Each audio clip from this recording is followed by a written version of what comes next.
Welcome back to Ross and Rayon. Today's video, moving money internationally. The difference between moving money from your country to Thailand.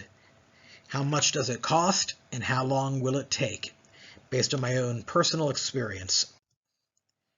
If you're moving money from your home country, it can get expensive to transfer it to the country you live in. I move money each month from my Chase Bank to Bangkok Bank. The amounts change each month, but the number of transactions I do does not. My earnings come from multiple streams and it is sent to me in different ways. And I love that map of America. That is who employs the most people per state, if you're wondering how I came up with that. What is the best method? Well, I'm going to compare PayPal, which I've used many times, OFX, again, something I've used many times, TransferWise, which I've just used, and Chase International Wire Transfers, what I did when I first moved to Thailand. So let's work with PayPal first, by far the worst for exchange rates. Today's rate for January 3rd is 30.14 at the time of this video. They were offering 29.16, almost a full baht less than the bank rate. That gets very expensive. I did not have a lot of money in my PayPal account, so I'm only showing how much $500 would transfer. However, from all future slides, we'll be at $1,000. PayPal takes 1 to 3 business days to arrive at your bank in Thailand. The next one we're looking at is Chase Bank. If you are sending more than $5,000, Chase waives their $5 fee.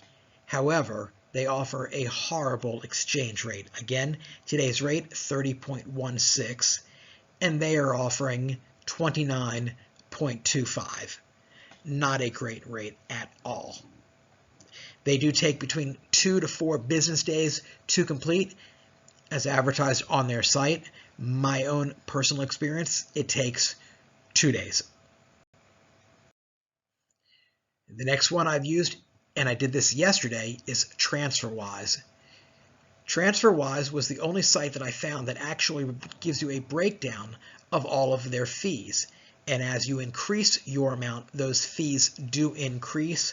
But what I did notice that essentially they were the same percentage all the time. You can see they offer a fantastic rate of locked in of 30.16. Again, even though the current exchange rate is 30.14. However, the effective rate on that $1,000 being sent is 29.79. They advertise on their site that it takes 1 to 2 days for the transfer to complete. My last transfer with them, which I did last night, at 12:53 a.m. arrived in Thailand at 9:56 a.m. 9 hours later. I was thrilled. The next one I've used, and I have used this for years, is OFX. OFX is very easy to use.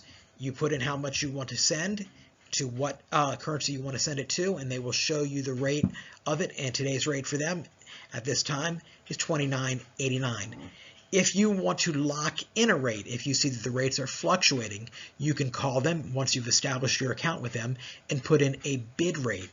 A bid rate says, I would like to transfer $1,000 when the Thai baht hits 30.50, and they will do that for you. That bid rate will last for up to 90 days. OFX, however, is the slowest for transfers, and it takes between 4 and 7 days to complete. I know what you're thinking, Ross, why don't I just use my ATM card? That's a very good point, and I'm going to get to that.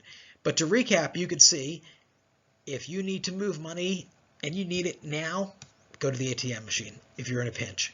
If you can wait a day, use OFX. The rate is very good, and for only paying 100 baht more off $1,000, I'll give up the $3 to have the money today. Otherwise, I will wait and use OFX, which again, I have used often for at least 3 years now. But ATM is an alternative. They're great. Each ATM does have maximum daily limits. Regardless of what your banks list as its maximum withdrawal, Thailand banks have caps on them, so you may end up going to multiple banks to remove money. Unfortunately, doing that, each ATM has a fee that can range from 150 to 220 baht for foreign ATM cards. There are some banks that will refund that to you. Charles Schwab is one of them. However, most banks will charge up to a 3% international transfer fee. I've also discovered that ATM exchange rates can vary between banks and their locations. If you went to Bangkok Bank at the mall, you may get an exchange rate of 30. You could go to that exact same bank at an ATM in front of the 7-Eleven at the beach, and your exchange rate may be 29.25. Sometimes they're giving the interchange rate. Sometimes they're giving the $1 rate. The $1 rate is the worst of all of them. This has been Ross and Rayong. I hope you enjoyed this video. If you have any questions, suggestions, comments, please do leave them below. Hit that subscribe button. Follow me. And if you have any topics you would like discussed, leave those in the comments below as well, and I will try to make videos on those as well.